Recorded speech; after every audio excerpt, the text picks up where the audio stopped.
On the third day, a wedding took place at Cana in Galilee. Jesus' mother was there, and Jesus and his disciples had also been invited to the wedding.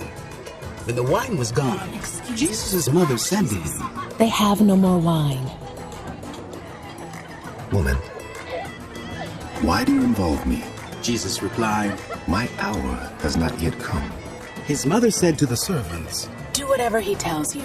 Nearby stood 6 stone water jars, the kind used by the Jews for ceremonial washing, each holding from 20 to 30 gallons.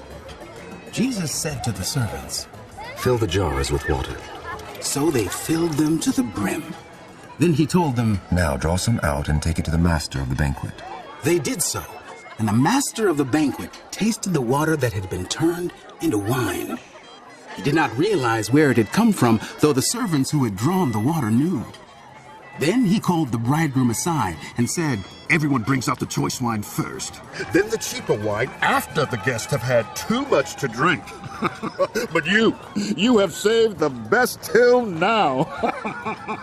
What Jesus did here in Cana of Galilee was the first of the signs through which he revealed his glory, and his disciples put their faith in him. After this, he went down to Capernaum with his mother and brothers and his disciples. There they stayed for a few days. When it was almost time for the Jewish Passover, Jesus went up to Jerusalem. In the temple courts, he found people selling cattle, sheep, and doves, and others sitting at tables exchanging money. So he made a whip out of cords and drove all from the temple courts, both sheep and cattle. He scattered the coins of the money changers and overturned their tables. And to those who sold doves, he said, Get these out of here! Stop turning my father's house into a market! His disciples remembered that it is written, Zeal for your house will consume me.